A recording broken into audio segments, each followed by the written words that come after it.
नारायण नारायण नारायण। अथैकोनविंशोऽध्यायः 19वां अध्याय। भक्ति, ज्ञान और यम नियम आदि साधनों का वर्णन। भगवान श्री कृष्ण कहते हैं, उद्धव जी, जिसने उपनिषद आदि शास्त्रों के श्रवण, मनन और निधिध्यासन के द्वारा आत्म साक्षात्कार कर लिया है, जो क्षत्रिय एवं ब्रह्मनिष्ठ है, जिसका निश्चय केवल युक्तियों और अनुमानों पर ही निर्भर नहीं करता, दूसरे शब्दों में जो केवल परोक्ष ज्ञानी नहीं है, वह यह जानकर कि संपूर्ण द्वैत प्रपंच और इसकी निवृत्ति का साधन वृत्ति ज्ञान ये माया मात्र है, उन्हें मुझ में लीन कर दे, वे दोनों ही मुझ आत्मा में अध्यस्त हैं, ऐसा जान ले। ज्ञानी पुरुष का अभिष्ट पदार्थ मैं ही हूं, उसके साधन साध्य स्वर्ग और अपवर्ग भी मैं ही हूं। मेरे अतिरिक्त और किसी भी पदार्थ से वह प्रेम नहीं करता। जो ज्ञान और विज्ञान से संपन्न सिद्ध पुरुष हैं, वे ही मेरे वास्तविक स्वरूप को जानते हैं। इसीलिए ज्ञानी पुरुष मुझे सबसे प्रिय हैं। उद्धव जी, ज्ञानी पुरुष अपने ज्ञान के द्वारा निरंतर मुझे अपने अंतःकरण में धारण करता है। तत्व ज्ञान के लेश मात्र का उदय होने से जो सिद्धि प्राप्त होती है, वह तपस्या, तीर्थ, जप, दान अथवा अंतःकरण की शुद्धि के और किसी भी साधन से पूर्णतया नहीं हो सकती। इसलिए मेरे प्यारे उद्धव, तुम ज्ञान के सहित अपने आत्मा स्वरूप को जान लो और फिर ज्ञान विज्ञान से संपन्न होकर भक्ति भाव से मेरा भजन करो। बड़े बड़े ऋषि मुनियों ने ज्ञान विज्ञान रूप यज्ञ के द्वारा अपने अंतःकरण में मुझ सब यज्ञों के अधिपति आत्मा का यजन करके परम सिद्धि प्राप्त की है। उद्धव, आध्यात्मिक, आदि दैविक और आदि भौतिक इन तीन विकारों की समष्टि ही शरीर है और वह सर्वथा तुम्हारे आश्रित है। यह पहले नहीं था और अंत में नहीं रहेगा, केवल बीच में ही यह दिख रहा है। इसलिए इसे जादू के खेल के समान माया ही समझना चाहिए। इसके जो जन्मना, मरना, बढ़ना, बदलना, घटना और नष्ट होना, ये 6 भाव विकार हैं। इनसे तुम्हारा कोई संबंध नहीं है। यही नहीं, ये विकार उसके भी नहीं है, क्योंकि वह स्वयं असत है। असत वस्तु तो पहले नहीं थी, बाद में भी नहीं रहेगी, इसलिए बीच में भी उसका कोई अस्तित्व नहीं होता। उद्धव जी ने कहा, विश्वरूप परमात्मन, आप ही विश्व के स्वामी हैं। आपका यह वैराग्य और विज्ञान से युक्त सनातन एवं विशुद्ध ज्ञान जिस प्रकार सुदृढ़ हो जाए, उसी प्रकार मुझे स्पष्ट करके समझाइए और उस अपने भक्ति योग का भी वर्णन कीजिए, जिसे ब्रह्मा आदि महापुरुष भी ढूंढा करते हैं। मेरे स्वामी, जो पुरुष इस संसार के विकट मार्ग में तीनों तापों के थपेड़े खा रहे हैं और भीतर बाहर जल भुन रहे हैं, उनके लिए आपके अमृत वर्षी युगल चरणारविंदों की छत्र छाया के अतिरिक्त और कोई भी आश्रय नहीं दिखता। महानुभाव, आपका यह अपना सेवक अंधेरे कुएं में पड़ा हुआ है, काल रूपी सर्प ने इसे डस रखा है, फिर भी विषयों के क्षुद्र सुख भोगों की तीव्र तृष्णा मिटती नहीं, बढ़ती ही जा रही है। आप कृपा करके इसका उद्धार कीजिए और इससे मुक्त करने वाली वाणी की सुधा धारा से इसे सराबोर कर दीजिए।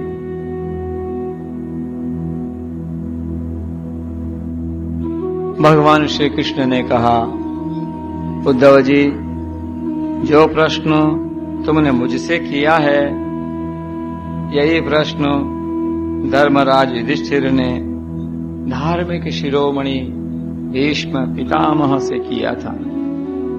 उस समय हम सभी लोग वहां विद्यमान थे।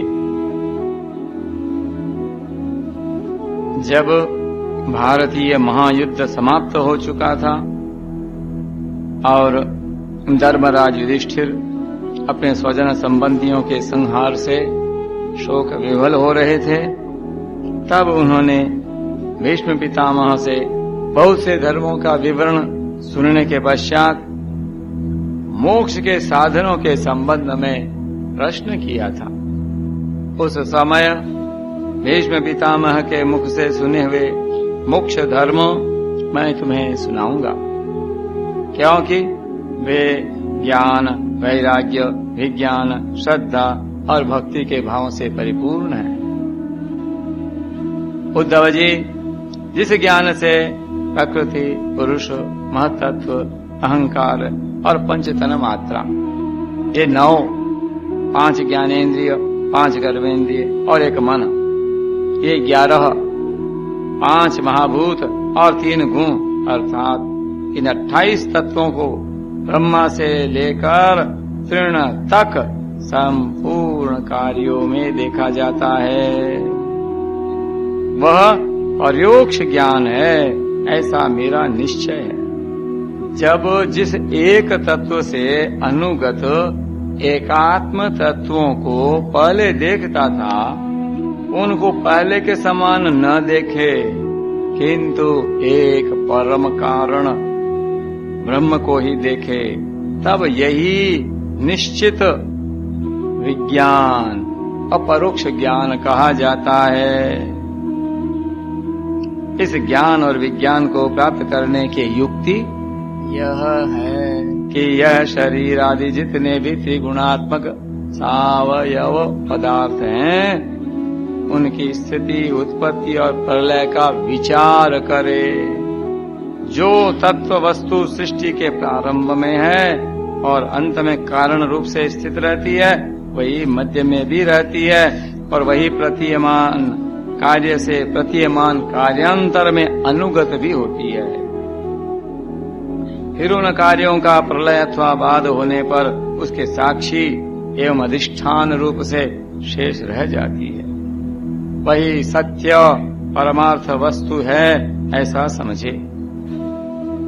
श्रुति, प्रत्यक्ष, ऐतिह्य महापुरुषों में प्रसिद्धि और अनुमान प्रमाणों में यह 4 मुख्य हैं। इनकी कसौटी पर कसने से ये दृश्य प्रपंच अस्थिर, नश्वर और विकारी होने के कारण सत्य सिद्ध नहीं होता।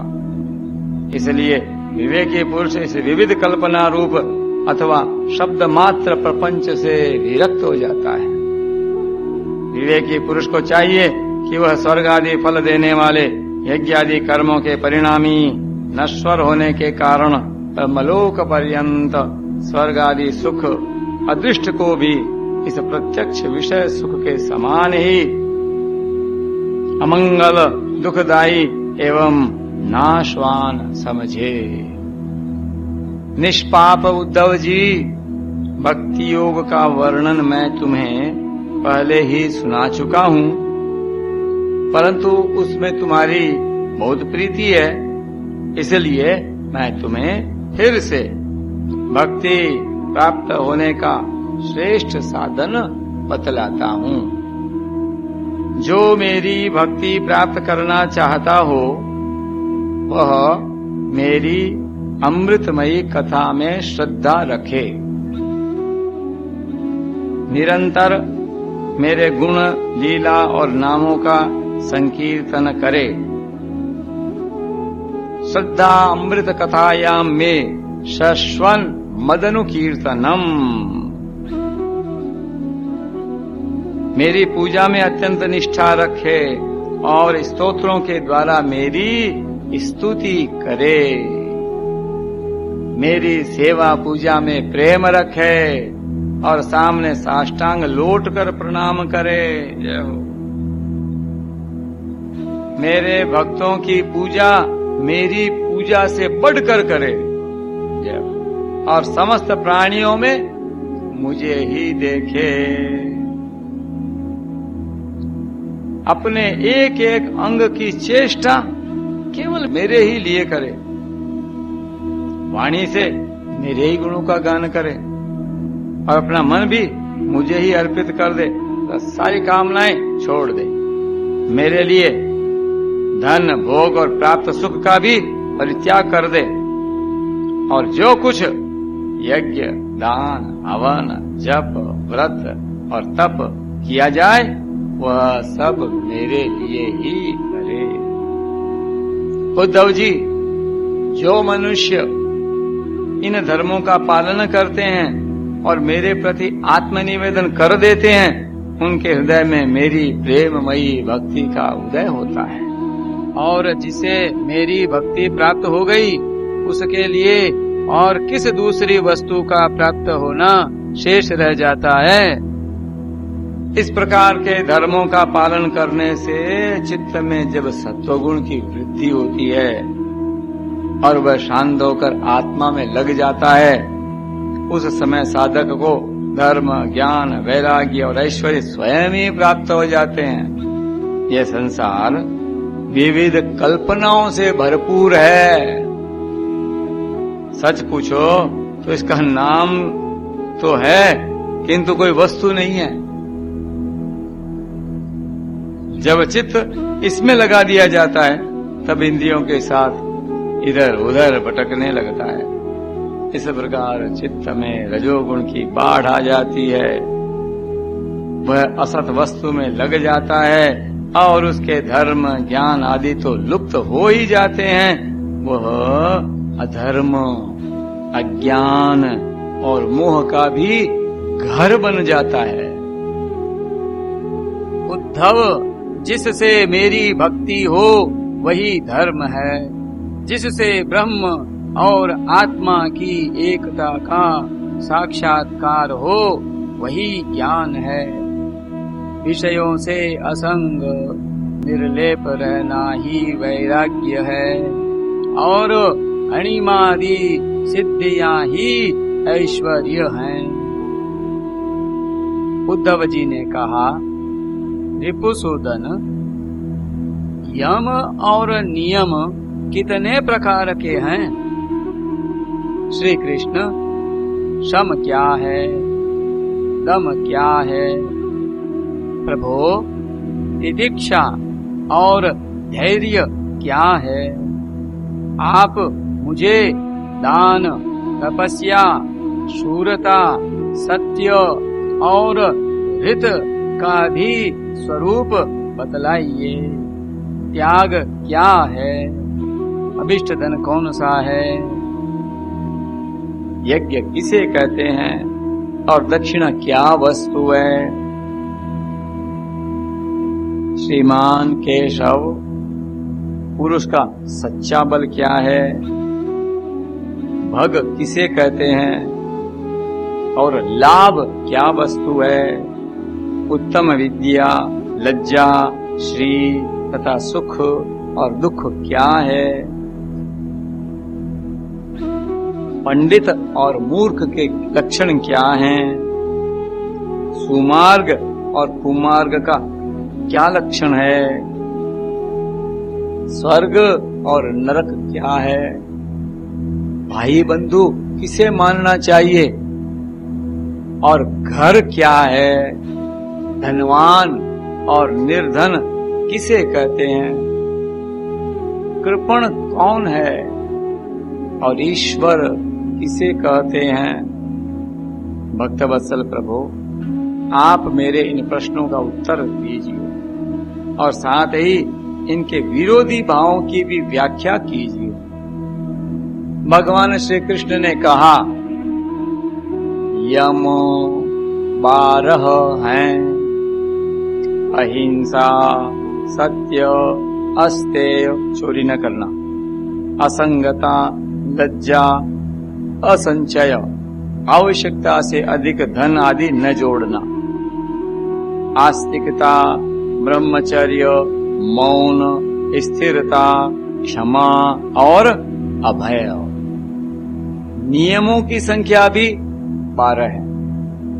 शौच, बाहरी पवित्रता और भीतरी पवित्रता, जप, तप, हवन, श्रद्धा, अतिथि सेवा, मेरी पूजा, तीर्थ यात्रा, परोपकार की चेष्टा, संतोष और गुरु सेवा। इस प्रकार यम और नियम दोनों की संख्या 12 है। ये सकाम और निष्काम दोनों प्रकार के साधकों के लिए उपयोगी हैं। उद्धव जी, जो पुरुष इनका पालन करते हैं वे यम और नियम उनके इच्छानुसार उन्हें भोग और मोक्ष दोनों प्रदान करते हैं। बुद्धि का मुझ में लग जाना ही श्रम है। इंद्रियों के संयम का नाम दम है। न्याय से प्राप्त दुख के सहने का नाम तितिक्षा है। जिह्वा और जननेन्द्रिय पर विजय प्राप्त करना धैर्य है। किसी से द्रोह न करना, सबको अभय देना ये दान है। कामनाओं का त्याग करना ही तप है। अपनी वासनाओं पर विजय प्राप्त करना ही शूरवीरता है। सर्वत्र समसम स्वरूप सत्य स्वरूप परमात्मा का दर्शन ही सत्य है। इसी प्रकार सत्य और मधुर भाषण को ही महात्माओं ने रित कहा है। कर्मों में आसक्त न होना ही शौच है। कामनाओं का त्याग ही सच्चा संन्यास है। धर्म ही मनुष्यों का अभिष्ट धन है। मैं परमेश्वर ही यज्ञ हूँ। ज्ञान का उपदेश देना ही ये दक्षिणा है। दक्षिणा ज्ञान संदेश। प्राणायाम ही श्रेष्ठ बल है। मेरा ऐश्वर्य ही भग है। मेरी श्रेष्ठ भक्ति ही उत्तम लाभ है। लाभो भक्ति उत्तम। सच्ची विद्या वही है जिससे ब्रह्म और आत्मा का भेद मिट जाता है। पाप करने से घृणा होने का नाम ही लज्जा है। निरपेक्षता आदि गुण ही शरीर का सच्चा सौंदर्य है, श्री है। दुख और सुख दोनों की भावना का सदा के लिए नष्ट हो जाना ही सुख है। विषय भोगों की कामना ही दुख है। जो बंधन और मोक्ष का तत्व जानता है वही पंडित है। शरीर आदि में जिसका मैंपन है वही मूर्ख है। जो संसार की ओर से निवृत्त करके मुझे प्राप्त करा देता है वही सच्चा सुमार्ग है। चित्त की बहिर्मुखता ही कुमार्ग है। सत्व गुण की वृद्धि ही स्वर्ग और सखे, तमो गुण की वृद्धि ही नरक है। गुरु ही सच्चा भाई बंधु है और वह गुरु मैं हूँ। कृष्णम वंदे जगद गुरुम।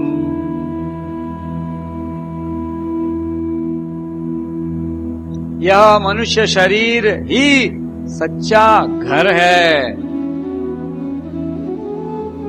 तथा सच्चा धनी वह है जो गुणों से संपन्न है। जिसके पास गुणों का खजाना है, जिसके चित्त में असंतोष है, अभाव का बोध है, वही दरिद्र है। जो जितेंद्रिय नहीं है वही कृपण है। समर्थ, स्वतंत्र और ईश्वर वह है जिसकी चित्त वृत्ति विषयों में आसक्त नहीं है, और इसके विपरीत जो विषयों में आसक्त है वही सर्वथा असमर्थ है। प्यारे उद्धव, तुमने जितने प्रश्न पूछे थे उनका उत्तर मैंने दे दिया। इनको समझ लेना मोक्ष मार्ग के लिए सहायक है। मैं तुम्हें गुण और दोषों का लक्षण अलग अलग कहां तक बताऊं?